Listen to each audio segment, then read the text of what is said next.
فلما ذهب عن ابراہیم الروع، جب ابراہیم کا خوف جاتا رہا، وجاءت البشرا، اور یہ بشارت پہنچ گئی، ان کے لیے خوشی کی بات تھی کہ اب سارہ کے ہاں بھی اللہ تعالیٰ بیٹا عطا کرے گا۔ یجادلنا فی قوم لوط، اب اس نے جھگڑنا شروع کر دیا ہم سے قوم لوط کے بارے میں۔ یہ مجادلہ جو ہے یہ تورات میں بڑی تفصیل سے آیا ہے کہ دیکھو تم جو جا رہے ہو، اگر اس شہر کے اندر، ان بستیوں کے اندر 50 آدمی بھی راست باز ہوں گے تو کیا کرو گے؟ کیا پھر بھی ہلاک کر دو گے؟ فرشتوں نے کہا نہیں، اگر 50 آدمی وہاں ہوئے، اگر راست باز ہوئے تو ہم ہلاک نہیں کریں گے۔ اچھا دیکھو، میری کوئی حیثیت نہیں ہے، میں بہت ناچیز ہوں، لیکن میں پھر جرأت کرتا ہوں، میں اللہ سے عرض کرتا ہوں کہ اچھا ہو سکتا ہے 40 ہوں وہاں پر، تو پھر اچھا 40 بھی ہوئے تو پھر ہم ان کو بھی پھر چھوڑ دیں گے، بستیوں کے اوپر عذاب نہیں آئے گا۔ ہوتے ہوتے 5 پہ آ گئے، جس پہ کہ آخر میں کہا گیا کہ اے ابراہیم چھوڑو اب اس بات کو، اب یہ تمہارے رب کا فیصلہ آ چکا۔ وہاں ایک بھی نہیں ہے، تم 5 کی بات کر رہے ہو۔ وہاں تو سوائے حضرت لوط علیہ السلام کے خود اور ان کی 2 بیٹیوں کے اور کوئی بھی نہیں تھا کہ جو ان شہروں میں سے بچا ہو۔ تو یجادلنا فی قوم لوط، اب وہ قوم لوط کے بارے میں ہم سے جھگڑنے لگے، یعنی چونکہ وہ حلیم الطبع تھے، طبیعت میں نرمی تھی، وہی جو حضور کی طبیعت میں بھی تھی، حضرت ابوبکر کی طبیعت میں بھی تھی، اس وجہ سے انہوں نے کہا کہ عذاب سے بچنے کی کوئی شکل ہو سکے۔ ان ابراہیم لحلیم اواہ منیب، 3 الفاظ جمع کر دیے گئے۔ یقیناً ابراہیم بہت ہی حلیم بھی تھا، بہت ہی نرم دل تھا، اور بہت ہی اللہ کی جناب میں رجوع کرنے والا تھا۔ یا ابراہیم عارضا ھذا، تو اب کہا گیا ان سے کہ ابراہیم اب چھوڑیے، اب اس بات سے آپ ذرا قطع تعلق کیجئے۔ انہ قد جاء امر ربک، یہ تو اب آپ کے رب کا فیصلہ آ چکا ہے۔ وَإِنَّهُمْ آتِيهِمْ عَذَابٌ غَيْرُ مَرْدُودٌ، اب ان پر وہ عذاب آ کر ہی رہے گا جسے لوٹایا نہیں جا سکے گا۔ وَلَمَّا جَاءَتْ رُسُلُنَا لُوطًا سِیءَ بِهِمْ وَضَاقَ بِهِمْ ذَرْعًا، تو جب آئے ہمارے یہ فرشتادے بھیجے ہوئے، ہمارے یہ پیغامبر، یہ فرشتے لوط کے پاس، سِیءَ بِهِمْ، کہ وہاں پر یہ بھیجے گئے تھے بہت خوبصورت لڑکوں کی شکل میں، اور ان کے ہاں جو تھا معاملہ، آپ کو معلوم ہے کہ جو عبرت پرستی ان کے ہاں تھی اور جو سوڈمی تھی، تو یہ لڑکے خوبصورت آ گئے تو اس قوم کے لیے، تو ان کے لیے جشن ہو گیا کہ ہمارے لیے شکار آ گئے ہیں بہت اچھے، لوط کے ہاں بڑے عمدہ شکار پہنچے ہیں، لہذا وہ سب غول کے غول اب آ رہے ہیں، حضرت لوط علیہ السلام کے گھر پر چڑھائی کر رہے ہیں۔ تو جب ہمارے یہ فرشتادہ، ہمارے یہ جو نوجوان لڑکوں کی شکل میں جن کو بھیجا گیا تھا فرشتوں کو، وہ جب پہنچے حضرت لوط کے پاس، سِیءَ بِهِمْ، وہ ان کو دیکھ کر بہت غمگین ہوا کہ یہ بڑا میرے لیے، وَضَاقَ بِهِمْ ذَرْعًا، ان کا دل بڑا تنگ ہوا، وَقَالَ هَذَا يَوْمٌ عَصِیبٌ، اور انہوں نے کہا میرے لیے بڑا سختی کا دن آ گیا ہے، میرے پاس اتنی طاقت نہیں ہے کہ میں ان بدبختوں کا مقابلہ کر سکوں، اپنے ان مہمانوں کو ان کی دست برد سے میں بچا سکوں۔ اور وہ لوگ جو ہیں جانتے تھے جس قسم کی خبیث ان کی تباہی ہو چکی تھی کہ وہ کسی اپیل اور کسی دلیل سے باز آنے والے نہیں ہیں، تو اس سے ان کے دل کے اندر جو ہے وہ ایک عجیب کیفیت پیدا ہوئی۔ سِیءَ بِهِمْ وَضَاقَ بِهِمْ ذَرْعًا وَقَالَ هَذَا يَوْمٌ عَصِیبٌ وَجَاءَهُ قَوْمُهُ يُهْرَعُونَ إِلَیْهِ، اور اب آئی اس کی قوم اس کے پاس والہانہ دوڑتی ہوئی، بڑے خوشی سے ناچتے ہوئے آ رہے ہیں کہ آج تو ہمارے لیے جو ہے وہ بہت ہی عمدہ شکار پہنچ گیا ہے۔ وَمِن قَبْلُ كَانُوا يَعْمَلُونَ السَّیِّئَاتِ، وہ پہلے ہی سے ان گندے کاموں کے اندر ملوث تھے۔ قَالَ يَا قَوْمِ هَؤُلَاءِ بَنَاتِي هُنَّ أَطْهَرُ لَكُمْ، حضرت لوط نے فرمایا کہ دیکھو میری قوم کے لوگوں، میری بیٹیاں موجود ہیں، وہ تمہارے لیے بہت پاکیزہ ہیں۔ اس کے 2 معنی کیے گئے، ایک تو یہ کہ بیٹیوں سے مراد ہے کہ جو تمہاری بیویاں ہیں وہ میری بیٹیوں کے مانند ہیں۔ نبی جو ہوتا ہے وہ گویا کہ قوم کے لیے والد کی جگہ ہے، جیسے کہ قرآن مجید میں وَأَزْوَاجُهُ أُمَّهَاتُهُمْ، حضور کی تمام ازواج جو ہیں وہ پوری امت کے لیے ماؤں کے درجے میں ہیں، تو گویا کہ یہ میری بیٹیاں ہیں، اللہ نے تمہارے لیے ان کو پیدا کیا ہے، تمہارے لیے جوڑا بنایا ہے، وہ پاک جو ہے تمہارے لیے راستہ، اپنی شہوت کی کے تقاضے کو پورا کرنے کے لیے صحیح راستہ اس کو چھوڑ کر، اور یہ بھی ہو سکتا ہے کہ انہوں نے اپنی بیٹیوں ہی کو پیش کیا ہو کہ تمہیں اگر کرنا ہی ہے تو نکاح کر لو، میں اپنی بیٹیاں تمہیں نکاح میں دینے کو تیار ہوں، لیکن میرے جو یہ مہمان ہیں ان کے بارے میں مجھے رسوا نہ کرو۔ قال یا قوم هؤلاء بناتی هن اطہر لکم فاتقوا اللہ ولا تخزون فی ضیفی، تو اللہ کا خوف کرو اور دیکھو مجھے میرے مہمانوں کے معاملے میں رسوا مت کرو۔ الیس منکم رجل رشید، کیا تم میں کوئی ایک آدمی بھی شریف اور کوئی ایک آدمی بھی نیک چلن نہیں رہا؟ یعنی کوئی تو تم میں سے ایسا نکل آتا جو میرا ساتھ دیتا، جو میری ہاں میں ہاں ملاتا، تم میں تو معلوم ہوتا کہ کوئی ایک شخص بھی شریف النفس باقی نہیں رہا۔ قالوا لقد علمت ما لنا فی بناتک من حق، انہوں نے کہا کہ اے لوط تمہیں خوب معلوم ہے تمہاری بیٹیوں پر ہمارا کوئی حق نہیں ہے۔ اس سے معلوم ہوتا ہے وہ دوسری ہی بات ہی زیادہ راجح ہے وَإِنَّكَ لَتَعْلَمُ مَا نُرِيدُ، اور تم خوب جانتے ہو جو ہم چاہتے ہیں، یعنی باتیں مت بناؤ، ہماری توجہ جو ہے ادھر ادھر لے جانے کی کوشش نہ کرو، تم جانتے ہو ہم جو چاہتے ہیں، جس کے لیے ہم حاضر ہوئے ہیں، جس کے لیے ہم پہنچے ہیں۔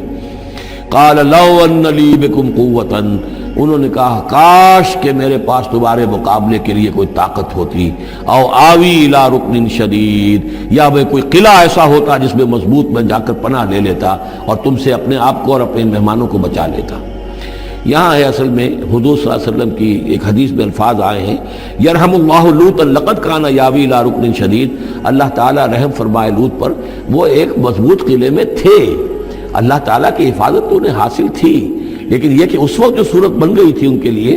جیسے جب جادوگروں نے جو اپنے انچر پھینکے تھے اور وہ بھی بن گئے تھے فرعون کے دربار میں، وہ بھی شکل اختیار کر لی تھی انہوں نے سانپوں کی، تو حضرت موسیٰ پر بھی وقتی طور پر خوف طاری ہو گیا تھا۔ تو بدبنائے طبع بشری خوف کا ہو جانا یہ کوئی نبوت کی عصمت کے منافی نہیں ہے۔ تو یہاں پر بھی اللہ تعالیٰ کی حفاظت تھی، اور جیسا کہ آیا فرشتوں نے پھر ذرا سا ایک ہاتھ ہلایا اور سب کے سب اندھے ہو گئے، وہ اس طرح کا معاملہ تفاصیل تورات میں ہے۔ قال لو ان لی بکم، لیکن جو حسرت کی کیفیت تھی اور جس طرح ضیق میں ان کی جان اس وقت آئی تھی، اس کا تصور کیجئے، کاش کہ میرے پاس تمہارے مقابلے کے لیے طاقت ہوتی، او آوی الی رکن شدید، یا کوئی ایسا ہوتا مضبوط مستحکم قلعہ جس میں جا کر میں پناہ لے لیتا۔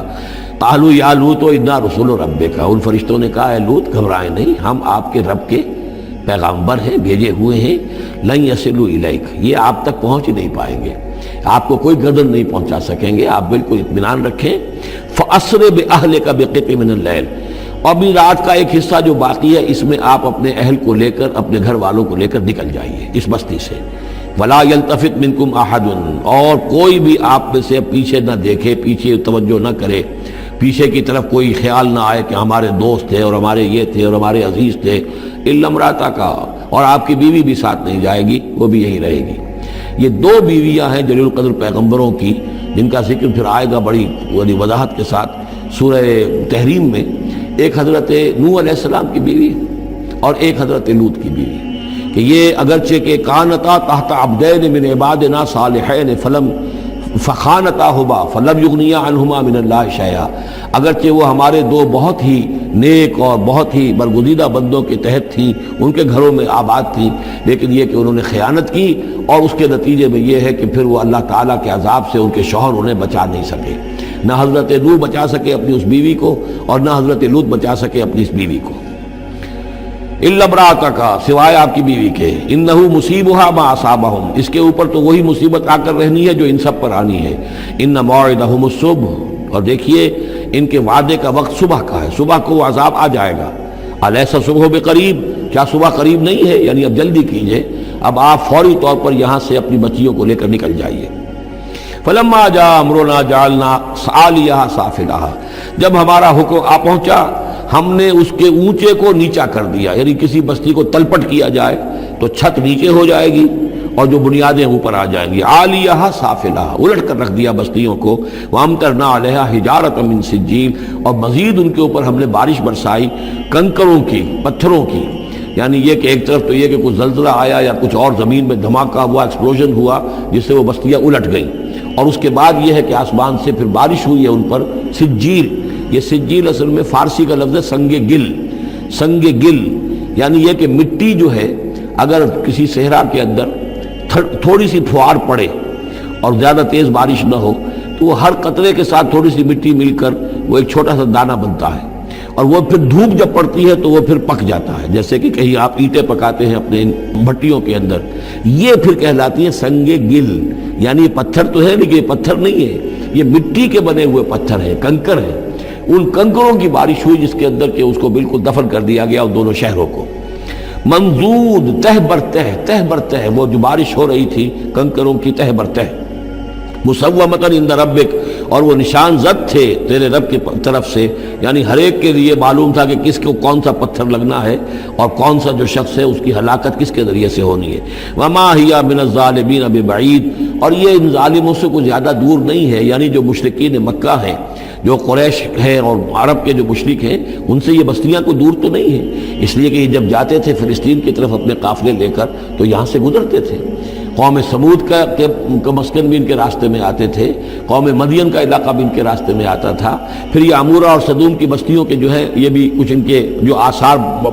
باقی رہ گئے تھے وہ بھی آتے تھے۔